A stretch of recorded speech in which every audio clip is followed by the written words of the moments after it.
नमस्कार, स्वागत है आप सभी का डीडी न्यूज के इस खास बुलेटिन एक्सप्रेस 100 में, जहां हम आपके लेकर आते हैं राजनीति, मनोरंजन, देश, दुनिया, खेल और व्यापार जगत की सभी बड़ी खबरों को एक्सप्रेस यानी फटाफट अंदाज में। मैं हूं आंचल गुलाटी कुंवर। तो आइए देखते हैं खबरों को तेज रफ्तार के साथ। भाजपा की राष्ट्रीय कार्यकारिणी की 2 दिवसीय बैठक आज से दिल्ली में होगी शुरू। प्रधानमंत्री, गृह मंत्री, रक्षा मंत्री और पार्टी के राष्ट्रीय अध्यक्ष जेपी नड्डा समेत तमाम वरिष्ठ नेता करेंगे शिरकत। भाजपा की राष्ट्रीय कार्यकारिणी की दिल्ली में होने वाली बैठक से पहले दिन प्रधानमंत्री नरेंद्र मोदी दोपहर बाद पटेल चौक से संसद मार्ग तक करेंगे रोड शो। ये बैठक इस साल 10 राज्यों में होने वाले विधानसभा और अगले साल होने वाले लोकसभा चुनाव के लिहाज से बीजेपी के लिए काफी महत्वपूर्ण। भाजपा नेता विनोद तावड़े की भाजपा मुख्यालय में जो आज प्रेस कॉन्फ्रेंस हुई, इसमें बताया गया कि बैठक में प्रधानमंत्री सहित 35 केंद्रीय मंत्री होंगे शामिल। भारत की G20 की अध्यक्षता के तहत G20 की इंफ्रास्ट्रक्चर वर्किंग ग्रुप की पहली बैठक पुणे में आज से होगी आयोजित। बैठक की मेजबानी वित्त मंत्रालय का आर्थिक कार्य विभाग कर रहा है। बैठक में ऑस्ट्रेलिया और ब्राजील सह अध्यक्ष के रूप में शामिल हो रहे हैं। बैठक में मुख्य रूप से वित्तीय, नगर, समागम, दृढ़ और टिकाऊ विषय पर होगी चर्चा।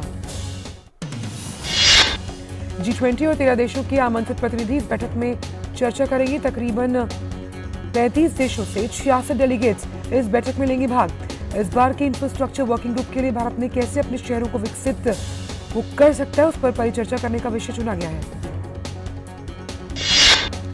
वहीं भोपाल में आज 2 दिवसीय G20 का थिंक टैंक सम्मेलन शुरू होगा। मध्य प्रदेश राजनीति आयोग के vice chairman professor Sachin Chaturvedi ने थिंक टैंक 20 में विश्व के सारे रिसर्च इंस्टीट्यूशंस मिलकर G20 के संबंधित विषयों पर चर्चा कर रहे हैं और भविष्य में कैसे काम करना है, इस पर भी होगी बात। निर्वाचन आयोग आज राजनीतिक दलों के सामने रिमोट वोटिंग मशीन का करेगा प्रदर्शन। RVM के इस्तेमाल के बाद प्रवासी मतदाताओं के मतदान के लिए गृह जिलों में जाने की जरूरत नहीं होगी। RVM इलेक्ट्रॉनिक वोटिंग मशीन का ही मॉडिफाइड वर्जन है, जिसका इस्तेमाल कर उन मतदाताओं को सहूलियत दी जाएगी जो अपने राज्य में होने वाले चुनाव के दौरान गृह जिले से दूर रहते हैं। लोकसभा अध्यक्ष ओम बिरला आज से केन्या और तंजानिया के दौरे पर हैं। साथ ही केन्या दौरे के लिए नई दिल्ली से रवाना वो हो चुके हैं। ओम बिरला 21 जनवरी तक केन्या और तंजानिया में संसदीय प्रतिनिधिमंडल का नेतृत्व करेंगे। साथ ही केन्या में वहां के राष्ट्रपति, उपराष्ट्रपति और संसद के अध्यक्ष से भी करेंगे मुलाकात। तंजानिया के दौरे पर लोकसभा अध्यक्ष ओम बिरला तंजानिया के उपराष्ट्रपति और संसद के अध्यक्ष भी मुलाकात करेंगे। बिरला का ये दौरा द्विपक्षीय संबंधों को नया आयाम देगा। केंद्रीय गृह मंत्री अमित शाह ने गांधीनगर लोकसभा क्षेत्र में नारायणपुरा में लगभग 20 एकड़ पर बने खेल परिसर का निरीक्षण किया। भारत सरकार का खेल प्राधिकरण विभाग और अहमदाबाद नगर निगम संयुक्त रूप से 631 करोड़ से ज्यादा की लागत से इस खेल परिसर को कर रहा है तैयार। इसके बाद केंद्रीय गृह मंत्री अमित शाह ने अहमदाबाद में स्पर्श महोत्सव का उद्घाटन किया और पद्म भूषण जैन आचार्य श्री रतन सुंदर सुरीश्वर जी महाराज द्वारा लिखित 400वीं पुस्तक रतन स्पर्श का विमोचन भी किया। IMD विभाग के 48वें स्थापना दिवस पर आयोजित कार्यक्रम में केंद्रीय मंत्री जितेंद्र सिंह ने कहा कि जल्द ही अत्याधुनिक डॉपलर वेदर रडार नेटवर्क से पूरे देश को कवर किया जा सकेगा, जिसकी मदद से देश के मौसम की विषम परिस्थितियों से संबंधित सटीक जानकारी हासिल करना आसान होगा। जितेंद्र सिंह ने उत्तराखंड, हिमाचल प्रदेश के अलावा जम्मू और कश्मीर में कुल 4 डॉपलर वेदर रडार का अनावरण किया। इसके अलावा उन्होंने 200 एग्रो ऑटोमेटेड वेदर स्टेशन को भी राष्ट्र को किया समर्पित। पंचजन्य पत्रिका के 75वीं वर्षगांठ पर हीरक जयंती समारोह में रक्षा मंत्री राजनाथ सिंह ने संबोधित करते हुए कहा कि अटल जी की सरकारों या मोदी सरकार, हमने कभी किसी पत्रकारिता संस्था पर प्रतिबंध नहीं लगाया। उन्होंने कहा कि लोकतांत्रिक देश में विचारों की अभिव्यक्ति सबसे बड़ा हथियार। पंचजन्य पत्रिका के 75 वर्षगांठ पर हीरक जयंती समारोह में केंद्रीय वित्त मंत्री निर्मला सीतारमण ने शिरकत की। उन्होंने कहा कि हर बजट चुनौतीपूर्ण। वित्त मंत्री ने कहा कि पिछली सरकारों में अपने लोगों को फायदा पहुंचाया जा रहा था। इस मौके पर केंद्रीय नागरिक उड्डयन मंत्री ज्योतिरादित्य सिंधिया ने कहा कि मोदी सरकार की विचारधारा है कि हवाई चप्पल पहनने वाला भी हवाई जहाज से चले। उड़ान योजना के तहत उत्तर पूर्वी राज्यों में ध्यान दिया गया। केंद्रीय सूचना एवं प्रसारण मंत्री अनुराग सिंह ठाकुर ने पंचजन्य पत्रिका के गौरवशाली इतिहास में विशेष रूप से श्यामा प्रसाद मुखर्जी, पंडित दीनदयाल उपाध्याय और पूर्व प्रधानमंत्री अटल बिहारी वाजपेयी के महत्वपूर्ण योगदान को याद किया।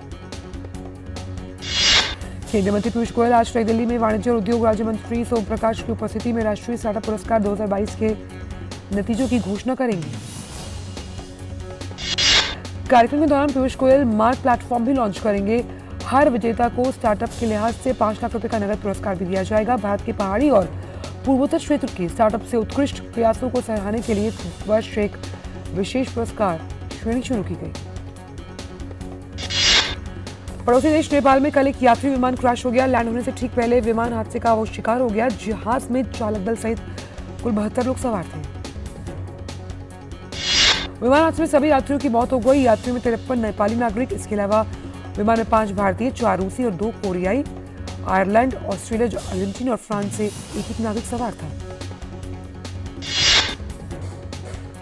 दुर्घटना पर नेपाल के प्रधानमंत्री ने कैबिनेट की आपात बैठक की और एक 5 सदस्यीय कमेटी का गठन किया जो दुर्घटना के कारणों की जांच कर रिपोर्ट सौंपेगा। साथ ही नेपाल ने सोमवार को एक दिन का राष्ट्रीय शोक भी घोषित किया। प्रधानमंत्री मोदी ने ट्वीट कर विमान हादसे पर दुख जताया। अपने ट्वीट में प्रधानमंत्री ने कहा कि नेपाल में दुखद हवाई दुर्घटना से वो आहत हैं, जिसमें भारतीय नागरिकों सहित लोगों की कीमती जान चली गई। दुख की इस घड़ी में शोक संतप्त परिवारों के साथ संवेदनाएं और प्रार्थनाएं। 26वें राष्ट्रीय युवा महोत्सव का आज आखिरी दिन। केंद्रीय मंत्री अनुराग सिंह ठाकुर आज कर्नाटक के धारवाड़ में 26वें राष्ट्रीय युवा महोत्सव के समापन कार्यक्रम में भाग लेंगे। 12 जनवरी से जारी इस महोत्सव की थीम विकसित युवा, विकसित भारत। सुप्रीम कोर्ट जोशीमठ में जमीन धंसने से संबंधित याचिका पर आज सुनवाई करेगा। स्वामी अविमुक्तेश्वरानंद सरस्वती ने प्रभावित लोगों की मदद करने, संपत्ति का बीमा करने और पुनर्वास की व्यवस्था करने और तपोवन विष्णुगढ़ जल विद्युत परियोजना के तहत चल रहे निर्माण कार्यों पर रोक की भी मांग की। जोशीमठ के हाथ पर प्रधानमंत्री स्वयं निगरानी रख रहे हैं। इसमें प्रधानमंत्री कार्यालय की एक टीम भूधसाव से प्रभावित इलाके का दौरा कर रही है। टीम ने यहाँ का निरीक्षण भी किया। उत्तराखंड के आपदा प्रबंधन सचिव रणजीत कुमार सिन्हा ने बताया कि दरारों में थोड़ी बहुत बढ़ोतरी देखी जा रही है और इसका अध्ययन किया जा रहा है ताकि भविष्य में चुनौतियों से निपटा जा सके। सीसीआई के गूगल पर लगाए गए जुर्माने के खिलाफ गूगल कंपनी की याचिका पर आज सुप्रीम कोर्ट में सुनवाई होगी। सुप्रीम कोर्ट संरक्षित वनों और अभयारण्यों के आसपास 1 किलोमीटर परिस्थिति रूप से संवेदनशील क्षेत्र ESZ बनाने के निर्देश में ढील देने की केरल की याचिका पर सुनवाई। भीमा कोरेगांव हिंसा मामले में सुप्रीम कोर्ट में आरोपी वर्नोन गोंजाल्विस और अरुण फरेरा की जमानत याचिका पर आज सुनवाई होगी। मई 2022 में बॉम्बे हाईकोर्ट ने उनकी याचिका को खारिज कर दिया था।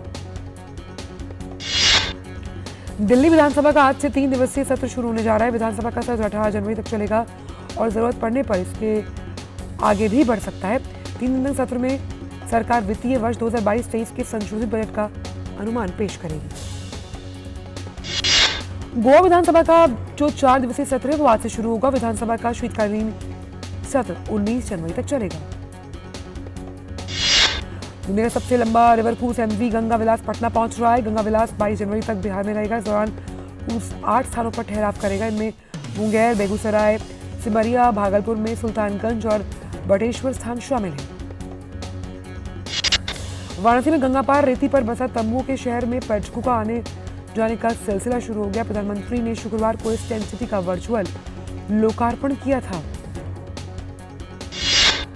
इस टेंट सिटी से नव्य भव्य काशी विश्वनाथ धाम और गंगा के घाटों की दिव्य छटा के दर्शन तो हम कर ही पाएंगे, साथ ही गोवा के समुद्र किनारे स्थित रिजॉर्ट जैसा आनंद मिलेगा। यहाँ पर्यटकों को काशी की धार्मिक सांस्कृतिक झलक भी मिलेगी। बोधगया स्थित भूटान बौद्ध मोनेस्ट्री में 3 दिनों तक चलने वाले विशेष फेस्टिवल का शुभारंभ हो गया, जिसके तहत भूटान से आए कलाकारों ने पारंपरिक नृत्य और संगीत की शानदार प्रस्तुति दी। गुरुग्राम से फरीदाबाद जाने वाले रास्ते पर एक गाड़ी और पुलिस के ERV वाहन के बीच सड़क दुर्घटना हुई। ERV वाहन गलत दिशा में चलाया गया था। गाड़ी में सवार एक बच्ची की मृत्यु हो गई। पुलिस वाहन के ड्राइवर के खिलाफ कार्रवाई की जा रही है। उत्तर भारत में कड़ाके की ठंड और शीतलहर से जनजीवन खासा प्रभावित, कोहरे के कारण रेल, सड़क और हवाई यातायात प्रभावित। आज कोहरे के कारण उत्तर रेलवे क्षेत्र में 13 ट्रेनें लेट। केंद्रीय वाणिज्य और उद्योग मंत्री पीयूष गोयल ने कहा कि राष्ट्रीय कपड़ा निगम ने मुंबई के प्रमुख इलाकों में मौजूद अपनी बंद पड़ी 9 मिलों के परिसर में रह रहे लोगों के पुनर्वास के लिए एक समिति का गठन किया। बैंक यूनियंस के संयुक्त मंच ने 30 और 31 जनवरी को 2 दिवसीय राष्ट्रव्यापी हड़ताल का आह्वान किया। इस मंच ने कहा कि 11वें वेतन समझौते सहित विभिन्न मांगों पर दबाव बनाने के लिए हड़ताल की जा रही है। आम बजट पेश करने से 2 सप्ताह पहले वित्त मंत्री ने कहा कि वे मध्यम वर्ग के दबावों को समझती है। इसके साथ ही उन्होंने ये याद दिलाया कि वर्तमान सरकार ने मध्य वर्ग पर कोई नया कर नहीं लगाया। शराब बनाने वाली भारतीय कंपनी के संगठन CIABC ने दिल्ली सरकार को पत्र लिखकर भारत में बने उत्पादों को समान अवसर देने की मांग की। स्विट्जरलैंड की बर्फीली वादियों वाले शहर दावोस में शुक्रवार से वैश्विक नेताओं का बड़ा जमावड़ा शुरू होगा, जिसमें भारत के लगभग 100 लोगों समेत हजारों प्रतिनिधि खंडित दुनिया में सहयोग के विषय पर करेंगे चर्चा। भारत में स्विट्जरलैंड के राजदूत रॉल्फ हेकनर ने कहा कि उनके देश में सहयोग से नोएडा में विकसित किया जा रहा अंतर्राष्ट्रीय हवाई अड्डा बेहद नवाचारी और टिकाऊ। भारत की प्रमुख सूचना प्रौद्योगिकी सेवा कंपनियों ने दिसंबर तिमाही के दौरान सालाना आधार पर 14 से 20% का रेवेन्यू जो है इसमें वृद्धि दर्ज की। कारोबारी समूह के मोदी फैमिली ट्रस्ट में जारी संपत्ति विवाद के बीच ललित मोदी की बेटी रुचिर मोदी को तत्काल प्रभाव से अपना उत्तराधिकारी नियुक्त करने की घोषणा की गई। विभिन्न विलय और अधिग्रहण सौदों के लिए भारतीय प्रतिस्पर्धा आयोग की मंजूरी के इंतजार के बीच उद्योग के लोगों ने प्रतिस्पर्धा नियामक में कोरम की कमी के मुद्दे को उठाया। वक्त एक ब्रेक का। क्या बात है, बहुत फिट लग रहा है। 3 महीने में पैसे डबल। वाह, फास्ट और हाई रिटर्न्स भी। क्या स्कीम है? कल तो नहीं थी यहाँ। और कल होगा भी नहीं। तूने कभी 5 ओवर में डबल सेंचुरी मारी है? ऐसे स्कीम के बहकावे में आके हम धोखा खा सकते हैं। और RBI कहता है अपना पैसा सुरक्षित रखो और समझदारी से निवेश करो। अगर ज्यादा रिटर्न के पीछे भागोगे तो रिस्क भी उतना ही उठाओगे। और फास्ट रिटर्न से बच के, और फास्ट बॉलिंग से भी। RBI कहता है जानकार बनिए, सतर्क रहिए। और ब्रेक के बाद का स्वागत। एक्सप्रेस में रुक करते हैं अन्य खबरों को एक्सप्रेस अंदाज में। अक्टूबर दिसंबर तिमाही में CII का कारोबारी भरोसा सूचकांक पिछले 2 साल के अपने उच्चतम स्तर यानी कि 67% से ऊपर पहुंचा, जबकि सितंबर तिमाही में 62.2% था। India infrastructure finance company limited ने देश के 6 प्रमुख हवाई अड्डों के विकास के लिए 6,630 करोड़ रुपए का ऋण दिया है। कंपनी के MD ने कहा कि विमानन क्षेत्र में जोरदार तेजी का समर्थन करने के लिए कर्ज दिया गया और आने वाले वर्षों में इसमें बढ़ोतरी होने की उम्मीद। भारत का रूस से कच्चे तेल का आयात दिसंबर 2022 में बढ़कर 10 लाख बैरल प्रतिदिन पर पहुंच गया। ऊर्जा की खेप पर निगाह रखने वाली वॉटेक्सा के आंकड़ों से ये जानकारी मिली है। ये लगातार तीसरा महीना है कि भारत के लिए रूस सबसे बड़ा आपूर्तिकर्ता बना हुआ है। पहली बार रूस से तेल आया 10 लाख बैरल प्रतिदिन से अधिक रहा। दुनिया के कुछ हिस्सों में कोविड-19 के मामले बढ़ने और अमेरिका में मंदी की चिंता के बीच विदेशी पोर्टफोलियो निवेशकों ने जनवरी के पहले सप्ताह में भारतीय शेयर बाजारों में 15,000 करोड़ रुपए निकाले। रुपए डेबिट कार्ड और कम मूल्य के भीम UPI लेन देन को बढ़ावा देने के लिए सरकार द्वारा बैंकों को दी जाने वाले प्रोत्साहन पर GST नहीं लगेगा। शेयर कारोबार के लिए इस्तेमाल होने वाले डीमैट खातों की संख्या दिसंबर 2022 में बढ़कर 10 करोड़ हो गई, जो सालाना आधार पर 34% की वृद्धि को दर्शाता है। मध्य प्रदेश के रीवा जिले में स्थित अल्ट्रा मेगा सोलर लिमिटेड को नवीकरणीय ऊर्जा परियोजना के लिए रूरल इलेक्ट्रिफिकेशन कॉर्पोरेशन द्वारा 1,000 करोड़ रुपए की वित्तीय सहायता उपलब्ध करवाई जाएगी। सैमसंग इलेक्ट्रॉनिक्स के मुख्य कार्यकारी क्योंग क्यू ने कहा कि हेटलर टेक्सास में एक नए सेमीकंडक्टर प्लांट का निर्माण सुचारू रूप से चल रहा है और तय समय के अनुसार इस साल पूरा हो जाएगा। स्विट्जरलैंड के दावोस शहर में आज से वर्ल्ड इकोनॉमिक फोरम की वार्षिक बैठक का आयोजन। ये बैठक 20 जनवरी तक जारी रहेगी। इस बैठक में यूक्रेन संकट, वैश्विक मुद्रास्फीति, जलवायु परिवर्तन जैसे मुद्दों पर चर्चा की संभावना। इस बार की बैठक की थीम कोऑपरेशन इन फ्रेगमेंटेड वर्ल्ड रखी गई है। मेगा शिखर सम्मेलन के दौरान दावोस में 2700 से अधिक प्रतिनिधियों के आने की उम्मीद। यूक्रेन राष्ट्रपति वोलोदिमीर ज़ेलेंस्की इस बैठक में वीडियो लिंक के माध्यम से बुधवार को होंगे शामिल। पेरू में लगातार स्थिति होती जा रही है बेकाबू। यहां हिंसक प्रदर्शन अभी भी जारी। पेरू में जारी हिंसक प्रदर्शनों में अब तक 42 लोगों की मौत। रविवार को राजधानी लीमा और 3 अन्य इलाकों में आपातकाल को 30 दिनों तक के लिए बढ़ा दिया गया। अपदस्थ राष्ट्रपति पेड्रो कैस्टिलो के समर्थक गुलियार्डो से इस्तीफे की मांग कर रहे हैं, मगर इन्होंने इस्तीफा देने से साफ किया इनकार। राष्ट्रपति गुलियार्डो ने कहा कि वे किसी भी कीमत पर इस्तीफा नहीं देंगी। हालांकि उन्होंने इस विरोध प्रदर्शन के कारण हुई मौतों पर दुख जताया। इंडोनेशिया में भूकंप के तेज झटके महसूस किए गए। रिक्टर स्केल पर इसकी तीव्रता 6.1 मापी गई। नेशनल सेंटर फॉर सेस्मोलॉजी के मुताबिक इंडोनेशिया के उत्तरी सुमात्रा में ये भूकंप सुबह रोज जोरदार भूकंप के झटके महसूस किए गए। भूकंप के झटकों के कारण लोग घरों से बाहर निकल आए। हालांकि किसी भी जानमाल के नुकसान की कोई जानकारी सामने नहीं आई। भूकंप से सुनामी का खतरा नहीं है। रूस और यूक्रेन के बीच मध्य युद्ध लगातार जारी है। इस बीच नाटो प्रमुख जेंस स्टोल्टनबर्ग ने यूक्रेन को अतिरिक्त सैन्य सहायता देने का संकेत दिया। ये टिप्पणी समय में आई जब यूक्रेन में रूसी हमले तेज हो गए हैं, जिसमें यूक्रेन के महत्वपूर्ण बुनियादी ढांचे को निशाना बनाया गया और एक आवासीय हमले में कम से कम 30 लोगों की मौत हुई।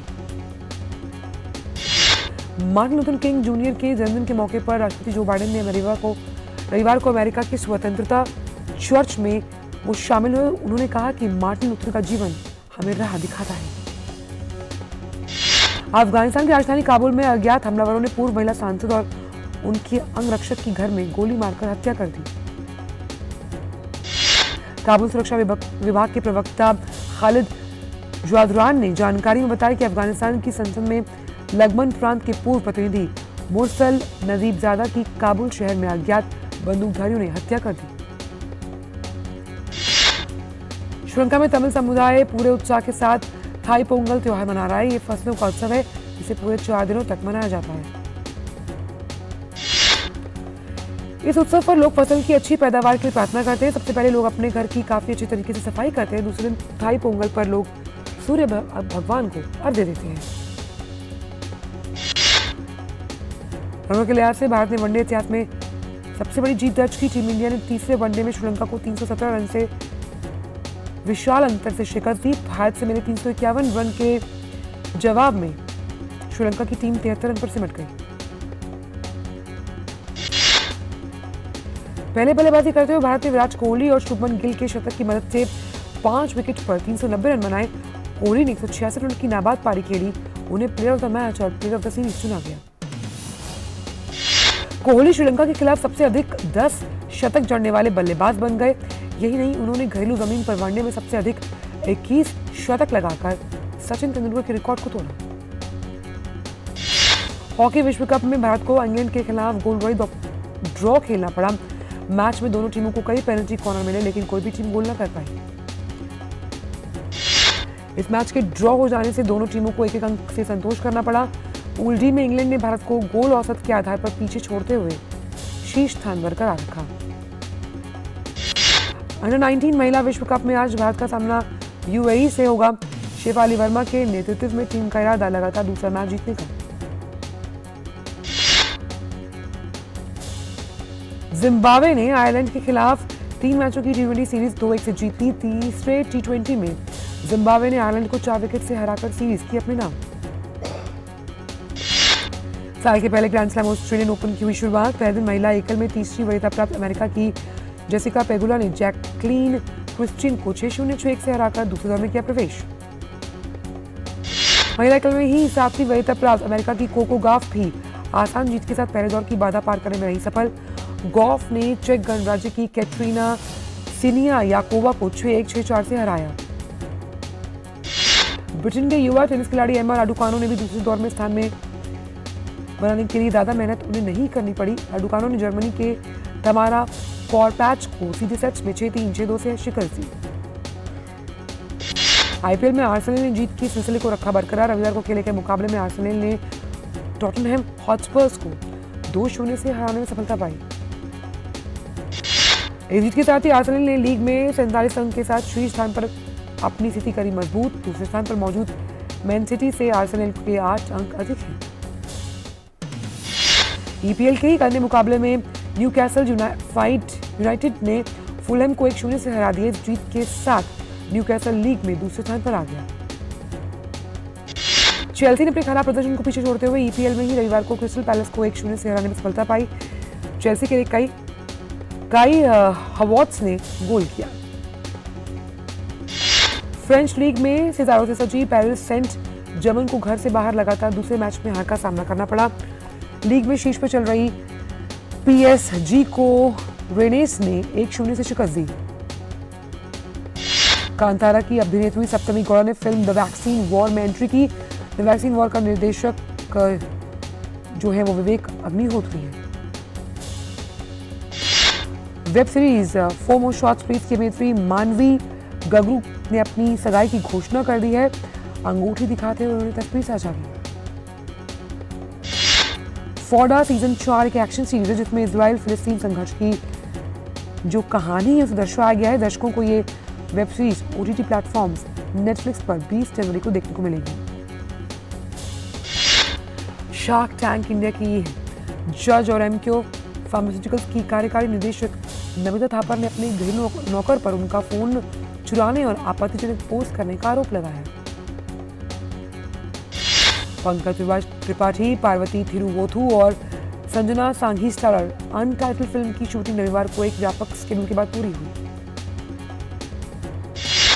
बॉलीवुड सुपरस्टार सिद्धार्थ मल्होत्रा की फिल्म मिशन मजनू भी इसी हफ्ते दर्शकों को देखने को मिलेगी। मिशन मजनू को ओटीटी प्लेटफॉर्म नेटफ्लिक्स पर 20 जनवरी को रिलीज किया जाएगा। बॉलीवुड अभिनेता अक्षय कुमार अपनी नई फिल्म सेल्फी के साथ एक बार फिर बॉक्स ऑफिस पर दस्तक देने के लिए तैयार। फिल्म अक्षय कुमार इमरान हाशमी की जोड़ी देखने को मिलेगी। एक्सप्रेस 100 में इतना ही। दीजिए इजाजत। नमस्कार।